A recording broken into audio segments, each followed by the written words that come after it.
నమస్తే. ఇన్నాళ్ళు నన్ను సపోర్ట్ చేస్తూ, ఎంకరేజ్ చేస్తూ మీ ప్రేమని నాకు అందిస్తున్న ప్రతి ఒక్కరికి కృతజ్ఞతలు. అలాగే ఈ వీడియో కూడా ఖచ్చితంగా మీకు ఉపయోగపడుతుంది. లైక్, షేర్ అండ్ సబ్స్క్రైబ్ చేసి మీ సపోర్ట్‌ని నాకు అందించండి. అలాగే ఈ వీడియో పట్ల మీకున్న అభిప్రాయాన్ని కామెంట్ సెక్షన్‌లో కామెంట్ చేసి తెలియజేయండి. ఇప్పుడు వీడియోని చూద్దాం. నమస్తే. ముందుగా ప్రేక్షకులకి శ్రీ క్రోధినామ సంవత్సర ఉగాది శుభాకాంక్షలు. మరి ఈ క్రోధినామ సంవత్సరం ద్వాదశ రాశులకి కూడా ఎలాంటి ఫలితాలను ఇస్తోందో మనకు తెలియజేయడానికి మనతో పాటు సిద్ధంగా ఉన్నారు ప్రముఖ ఆధ్యాత్మికవేత్త, వాస్తు జ్యోతిష పండితులు నిట్టల ఫణిభాస్కర శర్మ గారు. మరి వారి ప్రిడిక్షన్స్ ని ఇప్పుడు చూద్దాం. సింహరాశి వారికి క్రోధినామ సంవత్సరం ఎలాంటి ఫలితాలను ఇస్తోందో ఇప్పుడు చూద్దాం. వీక్షకులందరికీ నమస్కారం. అందరికీ కూడా శ్రీ క్రోధినామ సంవత్సర ఉగాది శుభాకాంక్షలు. ఈ క్రోధినామ సంవత్సరంలో సింహరాశి వారికి గోచార ఫలితాలు ఏ విధంగా ఉన్నాయి అనేటువంటి విషయాన్ని నేను రాసినటువంటి ఈ భవిష్యదర్శిని పుస్తకం ద్వారా, ఈ వీడియో ద్వారా క్లుప్తంగా తెలియజేసేటువంటి ప్రయత్నం చేస్తాను. సింహరాశి వారికి ఈ సంవత్సరం ఆదాయం 2, వ్యయం 14, రాజ్యపూజ్యం 2, అవమానం 2. అలాగే ఈ సంవత్సరంలో ఈ రాశి వారికి మే 1వ తారీఖు వరకు గురుడు 9వ ఇంట తామ్రమూర్తి, తదుపరి 10వ ఇంట సువర్ణమూర్తిగా సంచారం చేస్తారు.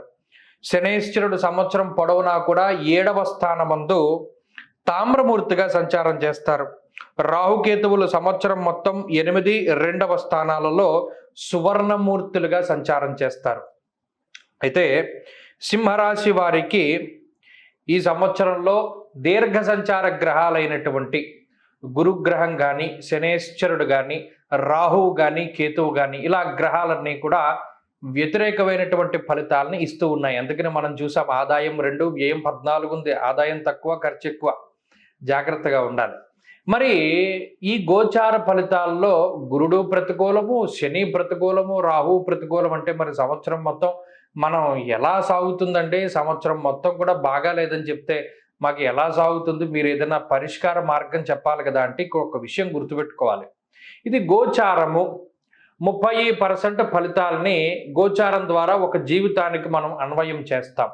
మిగతా 70% ఫలితాలు జాతకంలో ఉండేటువంటి దశాంతర దశల బట్టి ఆధారపడి ఉంటాయి.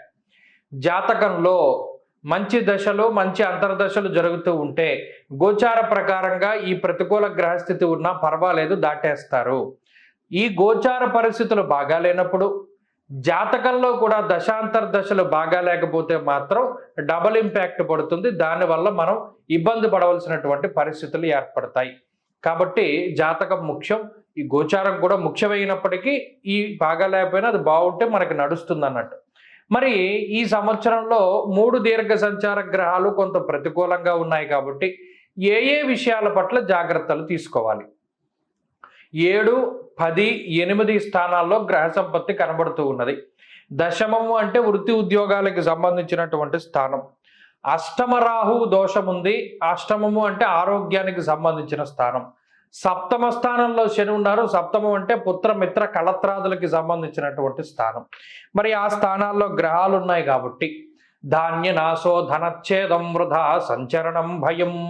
గురుడు దశమంలో ఉంటే ఎప్పుడైతే వృత్తికారకుడు ఆ స్థానంలో ఉన్నారో ఆ స్థానాన్ని దెబ్బతీసే ప్రయత్నం చేస్తారు. అనగా ఉద్యోగం కానీ, వ్యాపారం కానీ, వృత్తి ప్రవృత్తులు ఎవరైతే సింహరాశి వారు సొంతంగా వ్యాపారాలు చేస్తూ ఉండనివ్వండి, లేకపోతే ఇతరత్ర వ్యాపారాల్లో భాగస్వామ్యం పెట్టిన వారు అయి ఉండనివ్వండి, లేదా కంపెనీల్లో పనిచేసేటువంటి వారి దగ్గర నుండి ప్రతిరోజు కష్టం చేసుకునేటువంటి పనిచేసే వారి వరకు వారికి వృత్తి ఉద్యోగ వ్యాపారాల్లో కొన్ని ఇబ్బందులు వాటిల్లుతాయి అని చెప్పారు. ఏ విధంగానో ఆదాయం తక్కువ, ఖర్చు ఎక్కువ, కష్టానికి తగినటువంటి ప్రతిఫలం ఉండదు. ఈ ఒక్క విషయాన్ని దృష్టిలో పెట్టుకోవాలి. చాలా స్మార్ట్ వర్క్ చేయాలి. సింహరాశి వారు హార్డ్ వర్క్ చేయకూడదు, స్మార్ట్గా వర్క్ చేయాలి. అంటే ఎక్కువ కష్టపడకూడదు. ఎందుకు? కష్టానికి ప్రతిఫలం లేదని తెలిసిపోయినాడు. మనం చేసే పని స్మార్ట్గా చేసేస్తే అక్కడికి శ్రమ దక్కుతుంది, ఫలితము మనకి దక్కుతుంది. ఈ విషయం పట్ల జాగ్రత్తగా ఉండాలి. 1, బరువు పెరిగేటువంటి విషయాల్లో జాగ్రత్తగా ఉండాలి. శరీరం బరువు పెరగడం, అలసట, లేకపోతే దీర్ఘకాలిక వ్యాధులు రావడం, ఇటువంటి వాటికి అవకాశం ఉంటుంది. వంశపారంపర్యంగా వ్యాధులు రావడానికి అవకాశం ఉంటుంది.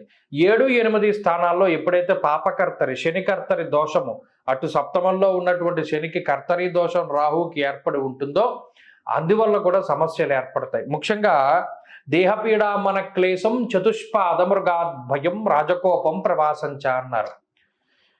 దేహపీడ మన క్లేశం, అష్టమంలో రాహు ఉండడం వల్ల ఏమవుతుంది? అష్టమం సౌభాగ్య స్థానం, ఆరోగ్య స్థానం, లేదా కొన్ని మర్మాంగాలకి సంబంధించినటువంటి స్థానం, వాటికి సమస్య ఏర్పడుతుంది అన్నాడు.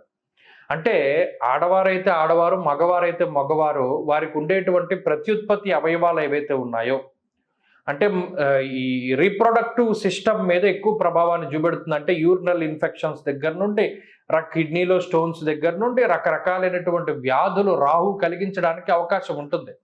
కాబట్టి చాలా జాగ్రత్తగా వ్యవహరించాలి.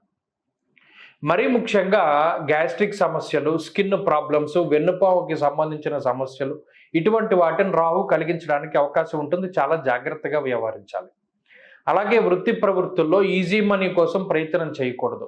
కష్టపడే ముందుకు వెళ్ళాలి. ఇందాక చెప్పినట్టు కష్టం కాకుండా స్మార్ట్ వర్క్, చాలా ఈజీగా పనిచేయాలి. అటువంటి వాటి మీద ఎక్కువ దృష్టి పెట్టాలి. ఉద్యోగాన్ని ఎట్టి పరిస్థితుల్లోనూ వదులుకోకూడదు. వెనకాల ఏదైనా సపోర్ట్ ఉంటేనే కానీ కొన్ని క్రూరమైనటువంటి నిర్ణయాలు తీసుకోకూడదు, సాహసోపేతమైన నిర్ణయాలు తీసుకోకూడదు. చాలా జాగ్రత్తగా ఉండాలి.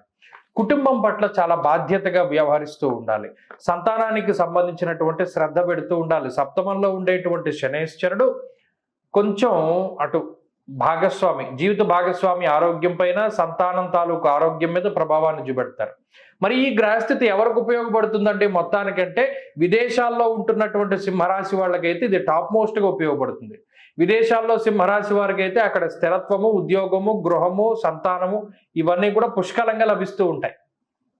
దేశం దాటి బయటికి వెళ్ళిపోవడానికి, అది చదువుకైనా, ఉద్యోగానికైనా, మరి ఏ తరతరకైనా బయట ఉండేటువంటి వారికి మాత్రమే ఈ గ్రహస్థితి ఎక్కువ ఉపయోగపడుతుంది. కాబట్టి ఇక్కడ నుండి బయట దేశాలకు వెళ్ళి పనిచేసేటువంటి వారు, క్యాబ్ డ్రైవర్లు, లేకపోతే మరి ఏ తరతర పనులు చేసుకోవడానికి కువైట్, ఇంకో దేశాలు వెళ్ళిపోతారే, వారు లాభపడతారు. అలాగే కార్మికులు, కర్షకులు, వ్యవసాయదారులకు కూడా ఈ గ్రహస్థితి చాలా ఉపయుక్తంగా ఉంటుంది. శరీర కష్టం మీద పైకి వచ్చేటువంటి వారికి ఉపయోగపడుతుంది. ఈజీ మనీ కోసం వెంపర్లాడేటువంటి వారికి జూదము, లేకపోతే మరి ఏ తరతర జూదంలో పెట్టేటువంటి వారు, స్పెక్యులేషన్, ఇటువంటి వాళ్ళు మాత్రం దారుణంగా వారి యొక్క జీవితాలను కోల్పోతారు. అది ఒకటి జాగ్రత్తగా చూసుకుంటూ ఉండాలి. అలాగే శనేశ్వరుని సప్తమ స్థాన స్థితి వల్ల కొంత కుటుంబానికి దూరంగా వెళ్ళేటువంటి పరిస్థితులు కూడా ఉంటాయి. కాబట్టి జాగ్రత్తగా చర్యలు తీసుకోవాలి. ఇందులో కుటుంబ సభ్యుల యొక్క ఆదరాభిమానాలు పోగొట్టుకోకుండా ఉండాలి. కుటుంబ సభ్యులతోటి సత్సంబంధాలను పెంచుకునేటువంటి విధంగా ఉండాలి. మాట పట్టింపులకి అవకాశం ఉంటుంది. ఒకానొక సందర్భంలో కుటుంబ సభ్యులకు దూరంగా వెళ్ళవలసి వస్తుంది. ఉద్యోగపరంగా, వ్యాపార పరంగా వెళ్ళి బయటికి వస్తూ ఉండడం చెప్పదగినటువంటి సూచన. మొత్తం మీద గత సంవత్సరం ఉన్నటువంటి పరిస్థితులు ఈ సంవత్సరం లేవు కాబట్టి కొంత జాగ్రత్తగా వ్యవహరిస్తూ ఉండాలి.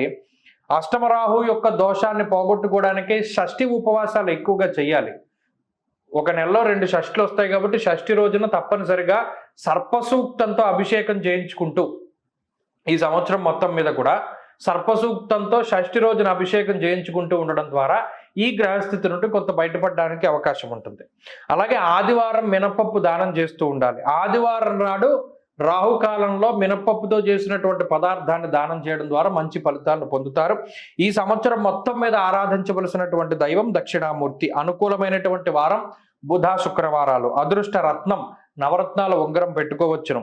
అదృష్ట వర్ణం తెలుపు. అదృష్ట సంఖ్యలు ఈ సంవత్సరానికి 6, 9.